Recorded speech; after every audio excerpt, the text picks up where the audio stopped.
بسم الله الرحمن الرحيم. السلام عليكم ورحمة الله وبركاته. ددوينها الريجي بوتمال كستود جوكتان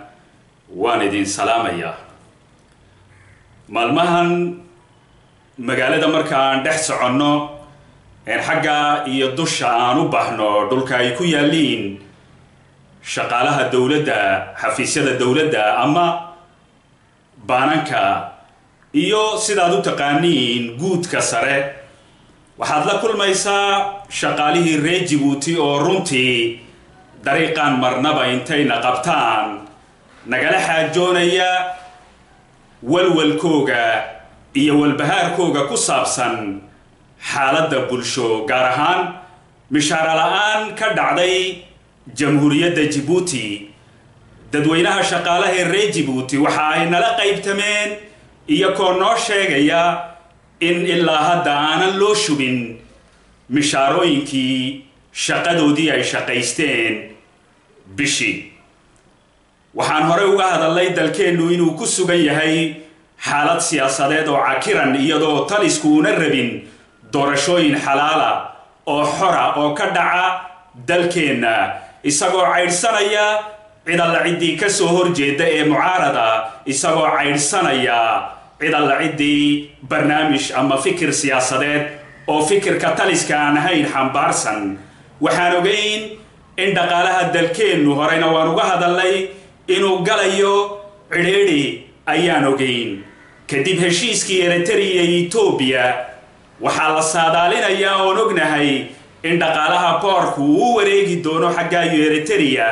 waxaan ognahay musuqmaasuqa iyo xatooyaha xoolaha dadweynaha inay dib iyo farakulul ku hayso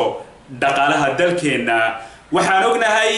taliska maamulka hayay inuu talis daalay uu yahay talis gaboobay uu yahay talis guray uu yahay ayaan ognahay taasi runtii waxyaabihii dhuunta fartaan ku haynay ayaa hadda soo ifbaxaya waxaa kamid ah inay fooda nagu soo hayso bilaha soo socda iyo sanadada soo socda in cidhiidhi bulsho la geli doono waayo dadweynaha reer Djibouti hadda waxa uu bilaabmay in mishaarkii caadiga ahaa ee shaqaalaha la siinayay inuu hakad galay ama dib u dhac ku yimiday shaqaaluhu way walwalayaan wayna ooyaan waxay keentay taasi in baayac mushtarkii iyo isku socodkii xagga lacagaha iyo wax kala iibsigu isaguna uu hakad gali doono waxaa soo biiray in kalsooni darro ay soo biirtay inay dadku haba yaraatee ayna ku kalsoonayn mustaqbalka taana waxa ugu wacan waa taliska Ismaaciil Cumar Geelle oo waa talis daalay weeyi waa talis waqtigiisii uu dhammaaday weeyi waa talis edceedaasi dhacaysa weeyi markaas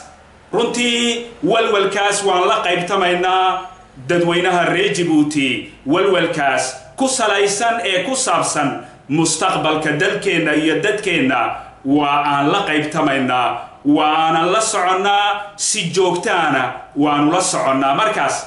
annagoo arrimaha oo dhan isku celcelinayna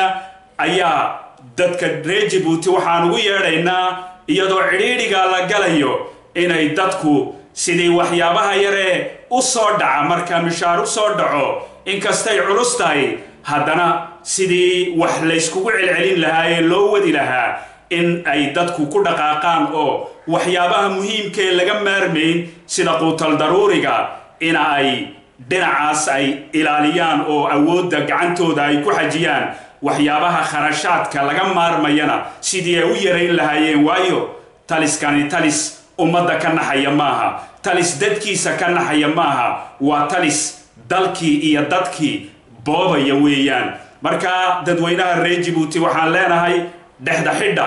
adkaysta dhibaatooyinku waa kuwa waa hordhacoogii mishaarooyin haddii ay hakad ku dhacaan waxa suuragala inuu hakadkaasi uu sii socdo ayaa suuragala taasina ay keento runtii cidhiidhi iyo dhib badan bulshadeenna ay ku keento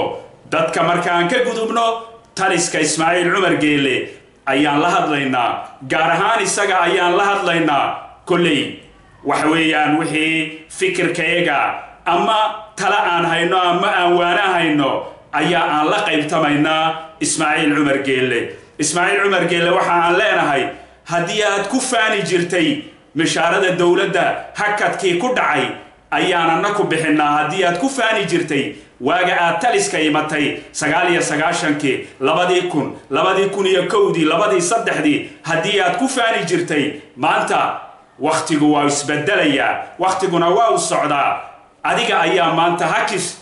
gelinaya mishaarooyinkii dowladda waxaan walaalkayow kuugu yeedhaynaa waqtigu waa wareegto xilkuna waa wareegto wax kastina bilow iyo dhammaad buu leeyahay inaad ka fikirtid inaad isweydid in waqtigaagii uu hadda gebagaba uu yahay in waqtigaagii uu hadda dhammays uu yahay in waqtigaagii uu hadda laga tegayo inaad fahantidoo waxa weeye cid kastiba waqti bay dhaamisaa adaa afkaaga ka sheegay oo yidhi 12 sannadood wixii ka dambeeya waa iska joogjoogun adaa afkaaga ka yidhi marka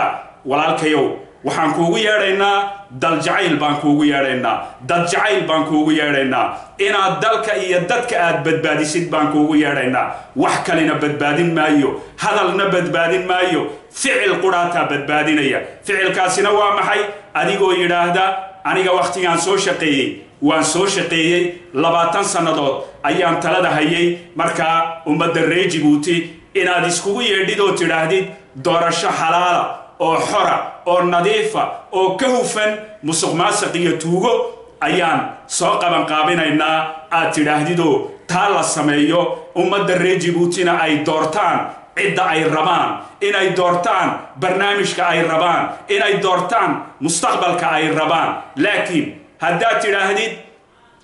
cid aniga maahina cid kaloo dalkan hogaamin karaysa ma jirto waxay ka dhigan tahay sidii Maxamed Siyaad Barre sidii Cali Abdalla Saalax sidii niman badan oo adduunka ka soo taliyay inaad rabtid inay waxba ka dambeyn waa tala waayeelnimo weey waa tala walaalnimo weey waa tala dal jacayl weey waxaan kuugu yeedhayno haddii Soomaaliya ayna haysan waaga dad ugu yeedha tala wanaag dad ugu yeedha waxa fiican iyo mustaqbalka ugu yeedha in la badbaadiyo alxamdulillah ilaahay anakuna joojiyay maanta waa nimcadaha ilaahay weey jamhuuriyadda Djibouti waxay leedahay rag iyo haween ka naxaya rag iyo haween u damqanaya midnimada iyo walaalnimada iyo mustaqbalka iyo wanaagga ayay leedahay waxaan kuugu yeedhaynaa inaad mustaqbalka ka fikirtid waxaan kuugu yeedhaynaa nin da'aba tahay 70 kor u dhaafay intaad soo shaqaynayso waad soo shaqaysay inaad ummadda iskugu yeedhid inaad tidhaahdid doorasho xalaala oo xaqa oo nadiifa in la qabanqaabiyo jamhuuriyadda Djibouti shacabkeeduna cidda ay doonayaan ay doortaan adiguna sidaas aad kaga baxdid إن شاء الله تعالى وكالجعل يولالنما أنو قمنا ومد الرئي جيبوتي دمانتود هدي أي تاهي معارض إيه هدي أي تاهي محافظ هدي دلك الجوغان إيه هدي أي دبد الجوغان وايو مانتا حالة دوا عريري وي مانتا حالة دوا أدك تاهي حالة دانا وحا لغا بحي كرا من نبقران إيه النبات با لغا بحي كرا وحان لانا هاي جمهورية جيبوتي شعب كيغا ملك استي جوغان دلك يدبدبا إن شاء الله تعالى دلكنا وانو دعيننا وانو ددالينا جمهورية جيبوتي هالنولاتو شعب كري جيبوتي هالنولادان والسلام عليكم ورحمة الله وبركاته.